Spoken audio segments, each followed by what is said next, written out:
On Tuesday, January 29th, 2013, Oprah was celebrating her 59th birthday. Locked Out of Heaven by Bruno Mars was the most played song on the radio. 10 elephants were poisoned and died on a reserve in Malaysia. On the same day, I was diagnosed with stage 2A Hodgkin's lymphoma, cancer to the lymph nodes. Tuesday, January 29th, 2013, is the day when my story begins. Now, while this might seem like a sad story, because yes, cancer is a terrible thing, it's actually quite the opposite. It might not be filled with rainbows and unicorns, but it is filled with hope, positivity, and inspiration. You see, cancer was the catalyst to changing my perspective on life. And today I want to share with you 3 key lessons that will hopefully help you overcome any challenge that may come your way. So let's begin the story. It was a Tuesday. I remember it vividly. I was getting ready for dance class. My training schedule had me dancing 5 out of the 7 days of the week, as I was gearing up to compete at the World Irish Dancing Championships. Patiently waiting for my parents to get home so they could drive me to dance class. Little did I know, their entire car ride home was thinking about how they would tell me the news. Alex, your biopsy and your scan results came back. You have cancer. There isn't really any other way to say it. My heart dropped, my face got hot, I couldn't form words, and I fought so hard to hold back the tears. You see, my life as a teenager, the one where I went to school, got good grades, danced, and experienced everything a teenager should experience, was suddenly flipped upside down. My priorities shifted, and I was now fighting for my life. You never really know how strong you are until you have no choice. You see, 1 week after my diagnosis, I was beginning treatment. And yes, I started to feel weak, tired, and ill, and I also began to lose my hair. And at that moment in time, I thought to myself, life can't get any worse. I was a female teenager. I was getting up extra early in the morning in hopes to look cute for that boy in first period who I was trying to impress. But then, I started to see the benefits of having no hair. I could sleep in extra long because I just had to wake up and put a hat on. And in the cold winter months, a hat proved to be much warmer than a head of hair.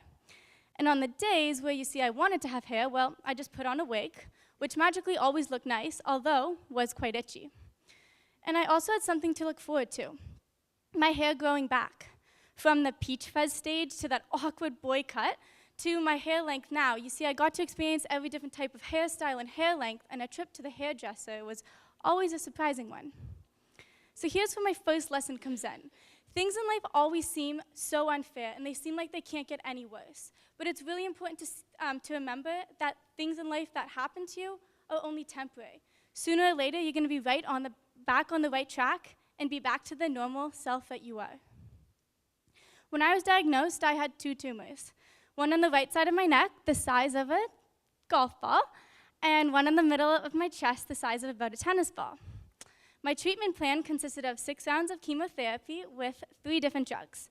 And so for about 3 months, I went into the hospital every Wednesday to have strong and potent drugs pumped into my body.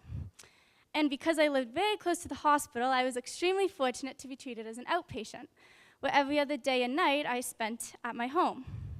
And while most of this time was spent sleeping, I was still determined to keep up with my studies. You see, I was in grade 11 at the time and started to think about university. I didn't want my cancer treatment to impact my ability to come to a really good school. And so I set a goal for myself that I would maintain top of my class to help with university applications, in addition to graduating on time so that I could go to university with all my friends. And so having this clear goal really helped me. On the days where I was feeling tired and lazy and, quite frankly, a couch potato, I had a reason to get up, open my books, and study, because I had set this goal and I was working hard to achieve it. After the 6 rounds of chemotherapy, I went through a series of scans to assess kind of my progress. And while the doctors were happy with the shrinkage of the tumors, they said there was still a lot more progress to be made. So what did this mean? It meant 4 more rounds of chemotherapy with different drugs and 15 days of radiation, for a total of about 2 more months of feeling tired, ill, and weak. Now, I said my story isn't sad, and I promise you that it isn't, but every garden needs a little rainfall to bloom, and that day was my rain. You see, that day was the first day I had ever thought of death. I thought to myself, what if I can't be cured? What if even after this additional treatment, the tumors aren't gone and I can't win the battle? That was the day where I started to lose hope. And so I set another goal for myself. I mentioned earlier on that Irish dancing had been a really large part of my life. And so I set a goal alongside my doctors and my family that 1 month after my expected treatment completion date, I would be healthy and strong enough to travel to Ireland, train, and perform in an Irish dancing show for 6 weeks. Sound crazy, right? Well, my doctors and my parents thought so too, but for me it was a goal, and it was something that I could look forward to during the rest of my treatment. We worked alongside my entire medical team to make sure that my treatment plan stayed on track, and that I was doing everything I could to make sure that I was staying healthy. You see, this was my string of hope. This was the light at the end of the tunnel, the sun on a cloudy day. So here's where my second lesson comes in. In the face of adversity, it's important to set a goal. While in the moment, your focus is most likely going to be clouded, having a clear goal allows you to work towards something and allows you to stay on track. Because remember lesson 1, things in life are only temporary. On July 6, 2013, I finished my last day of radiation treatment. That was just about 1 week after completing my grade 11 school year, where I finished top in my class in 2 of my courses. And 1 month later, I hopped on a plane to Ireland to train and perform in that Irish dancing show I had set my goal towards. You see, I had accomplished my 2 goals that I had set, and I also said goodbye to cancer. My battle was just short of 6 months long, 161 days to be exact. And during this time, I went through a roller coaster of emotions. Some days I had energy to do all sorts of things, while other days I was a couch potato who only had an appetite for saltine crackers. And during this time, I had to take each day as it came. I never really knew what to expect or how I was feeling. But each day, there was always one thing I needed: people. I realized in my first week of treatment that the people I was surrounded by were there to help me, support me, and were part of my army to win this battle. And so I needed the people, and I surrounded myself with these people who would support me, who would believe in me and encourage me, who wouldn't let me give up and would motivate me towards the finish line. Friends sent me thoughtful gifts, flowers, yummy baked goods, and even meals for my family to eat. Positive messages of encouragement, letters, emails, cards. My network expanded far and wide, and I was getting support from people I didn't even know. You see, these people were my motivation. They were the reason that I kept fighting. In my family, well, they became rock stars. Whenever I had sudden cravings for specific food, which was usually chocolate cake, or I got extremely ill and needed specific medication right away, my brother would drop everything he was doing, head out to the store, and get me whatever it was I needed.